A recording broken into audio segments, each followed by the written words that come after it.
Hello， 大家好，我是塔塔。最近我家孩子又在敲碗想吃牛肉面了，不过我的红烧牛肉面要花比较多的时间来煮，所以呢，我就做了一款简单版的红烧萝卜牛肉汤。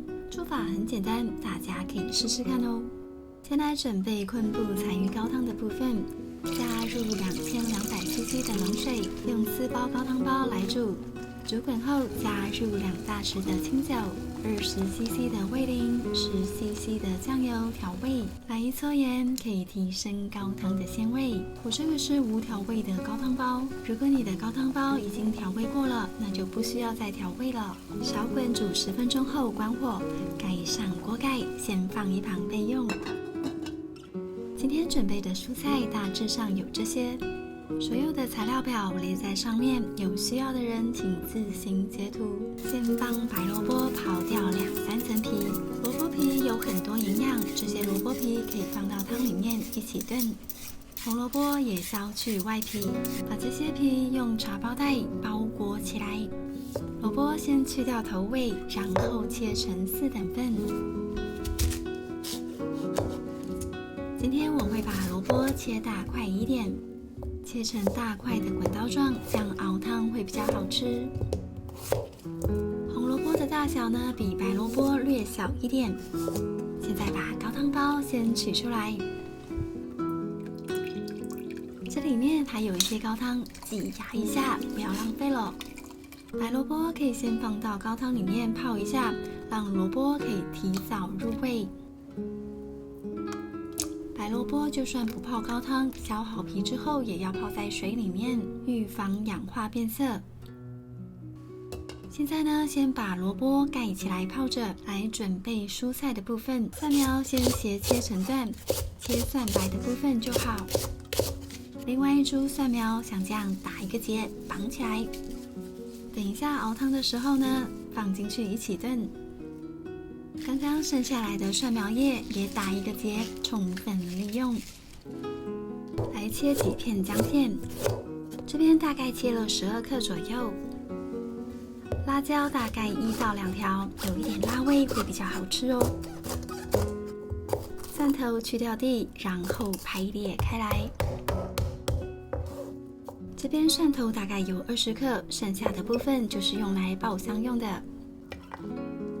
这是所有爆香的材料。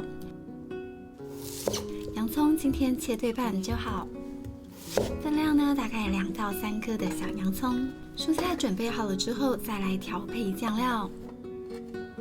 这里有25克的辣豆瓣酱跟30克的酱油，还有7克的糖跟200cc 的清酒或者美酒。先把酱油倒到豆瓣酱里面混合均匀。这样等一下煮的时候才不会手忙脚乱。接着就是今天重要的主角牛肋条，这里大概有1公斤重。牛肋条边边有比较多的油脂，你可以去除掉这种比较大块的油脂。大块的去除掉就好，不要去除太多，这样肉会不好吃哦。记得牛肉要切大块一点，因为煮好之后肉会缩。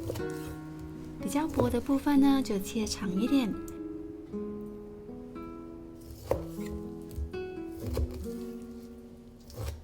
这些牛肉先不要洗，我们等等穿烫就可以了。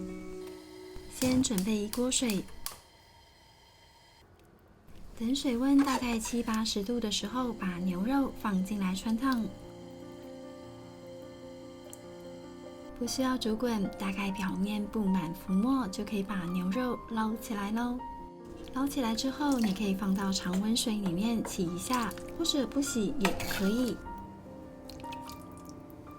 然后再立刻拿起来沥干水分。牛肉这样处理后，汤就会比较清爽一点。准备一个压力锅或者比较大的锅子。锅子里放入一点橄榄油，然后把这些牛脂放进来一起煸。牛脂会带出牛肉的香味，不要用也是可以的。用中小火慢慢的煸，直到牛脂变出焦香为止。把牛脂取出来，锅里剩下的油如果觉得太多，可以舀一匙出来，没有关系。现在呢，先让锅子降温2分钟，然后再把这些爆香的新香料放进来爆香。这时候再用中小火慢慢的煸出新香料的香味，火记得不要太大，不然很容易烧焦哦。我们大概煸到这个程度就可以了。接着把酱油跟豆瓣酱倒进来，炝出香味，用小火慢慢的炒香，直到这些酱料滋滋作响的声音就差不多了。这里还有一点酱料，用刚刚的酒冲一下，炝到锅底。再把这些酱料拌炒一下，然后把牛肉统统的放进来，把酱料充分的跟牛肉拌炒在一起，将牛肉都吸附到酱汁。再来一点汤，把牛肉炒出美美的底色，直到这些酱料都被牛肉吸收进去为止。想象牛肉鸡饭的底味就有了。哇，这个红烧牛肉看起来超好吃的。现在呢，我们把所有的酒都倒进来，先煮个2分钟，让酒精挥发一下。把这些萝卜块放到锅子里，跟牛肉一起炖煮。接着再放入红萝卜、洋葱、粉末、蒜苗、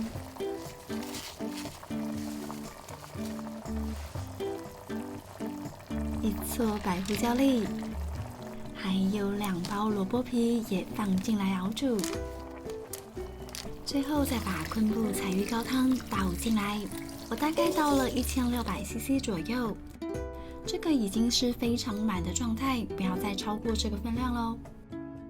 等汤滚了之后，先试喝确认一下味道，好喝。盖上压力锅盖，放上红色的压力阀。等看到压力阀明显摇晃后，开始计时1分钟。其他家的压力锅时间大约是5分钟。没有压力锅的人呢，用铸铁锅来炖煮也是可以的。现在压力指示线已经下降，可以开盖咯。哇，好香哦！上面这些材料包跟蒜苗、洋葱先夹起来。洋葱其实可以吃，不要浪费咯。这时候呢，我们再开火煮滚一下。趁滚的时候，用汤勺捞掉表面的油脂，这样汤喝起来会比较不油腻哦。我们大概滚个3分钟左右，让味道融合。好咯，非常简单又超级美味的红烧萝卜牛肉汤就完成啦！来一点葱花装饰一下。这道美味的红烧萝卜牛肉汤，加入手工面条，就是好吃的牛肉面啦！哇哦，看起来牛肉跟萝卜都相当入味。那我又可以动喽！看看这个牛肉很好入口的样子，完全不卡牙缝。这口感呢，对于我这种正在矫正牙齿的人，真是一大福音。再煮一点手工面条，就是好吃的牛肉面啦。萝卜我喜欢吃酱很入味的，就算是当冷盘来吃，也是很好吃的配菜。虽然今天这道红烧萝卜牛肉汤比不上我之前分享的番茄红烧牛肉面，但是这样简单的做法也是很可以的。忙碌的时候呢，它就是一道很好的替代方案。好了，今天的影片就到这里。喜欢我的分享，记得帮我点赞跟订阅，还要开启小铃铛哦。那我们下次再见，拜拜。